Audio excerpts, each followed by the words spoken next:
Greetings and my Gavanin. Welcome to the Tolkienian, where we talk about all things J.R.R. Tolkien. We will discuss various topics in Middle-earth and the larger universe of AI. We will also discuss the father of modern fantasy himself. His life, his influences, the application of language to bring his worlds to life, and everything in between. I'm glad you're joining us. In today's video, we will be doing a brief biography of the man himself to gain some insight as to how he cemented his legacy in the 20th century and for generations to come. Enjoy. In a hole in the ground, there lived a hobbit. With that one unassuming sentence, J.R.R. Tolkien began a journey that would change the literary world forever. John Ronald Reuel Tolkien was born on January 3rd, 1892, in Bloemfontein, in what is now South Africa. But the landscapes that would shape his imagination weren't the hot plains of the southern hemisphere. They were the quiet green hills of the English countryside. After his father's death in 1896, Tolkien's mother, Mabel, moved with him and his brother to a small village near Birmingham. Sarehole was the name. It was a place of winding lanes, old mills, and peaceful fields. A setting that would one day echo in the Shire. Mabel Tolkien was a remarkable woman. A convert to Catholicism and a gifted teacher, she homeschooled her sons and introduced young Ronald to Latin, French, and the beauty of language.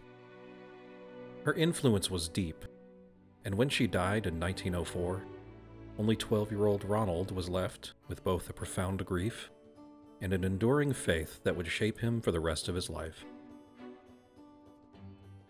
Tolkien was a gifted student. At King Edward's School and later at Exeter College, Oxford, he studied classics before turning to English language and literature. But even as he pored over Beowulf and Norse sagas, he was already building something of his own. Entire languages, with their own sounds, scripts, and histories. To Tolkien, language and mythology were inseparable, and he saw something missing from England. A deep native mythology. Not just fairy tales, but epic cycles, ancient songs, heroic deeds. That absence would become his life's creative mission. In 1915, a degree in hand, Tolkien was swept into the horrors of the First World War. At the Battle of the Somme, he witnessed the devastation of modern warfare. Disease and death claimed his closest friends. The trenches left a scar, not just in his memory, but in his writing. Years later, the barren land of Mordor would reflect those bleak, shell-shattered landscapes. Evil in Tolkien's world was not abstract. It was personal, industrial, consuming. During moments of illness and recovery, he began writing the first pieces of his mythology. Stories of elves, gods, and ancient wars. What would later become the Silmarillion. These tales weren't just stories. They were languages come to life, myths built from etymology, legends born from a philologist's mind. Then, one day, while grading papers, he scribbled a simple line. In a hole in the ground, there lived a hobbit. At first, it was a children's tale, but like all things Tolkien touched, it grew deeper. The Hobbit, published in 1937, enchanted readers with its charm, and hinted at something larger, something ancient just beneath the surface. Over the next 12 years, Tolkien labored over his masterpiece, The Lord of the Rings.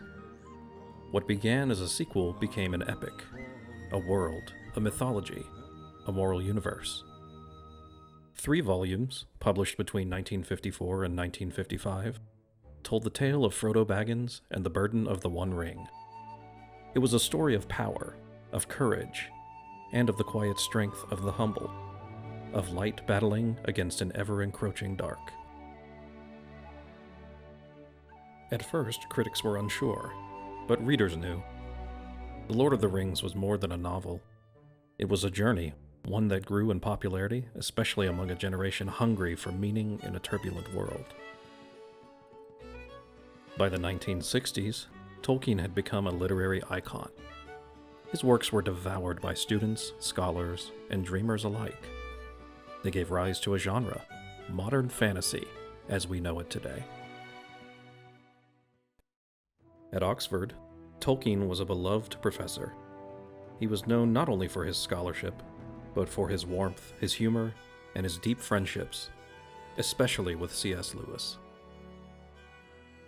As part of the Inklings, he shared early drafts, drank good beer, and debated theology and myth with fire and joy. His Catholic faith, his love of old tales, and his belief in eucatastrophe, the sudden joyous turn in a story, infused everything he wrote. For Tolkien, fantasy was not escapism, it was truth seen through a clearer lens. Tolkien passed away on September 2nd, 1973, just 2 years after his wife Edith. On their shared gravestone are written the names Beren and Luthien, the elf and the mortal man, from his stories inspired by their love. Even in death, their tale lived on, just as his stories continue to live on in books, in films, and in hearts. Today, J.R.R. Tolkien is remembered not just as an author, but as a world builder, a language maker, a myth maker, the father of modern fantasy. He gave us elves and hobbits, rings and wraiths, but more than that, he gave us hope. He showed us that even the smallest voice can echo through eternity, that friendship, sacrifice, and courage can shape the course of history, and that somewhere just over the hill, the road still goes ever on and on.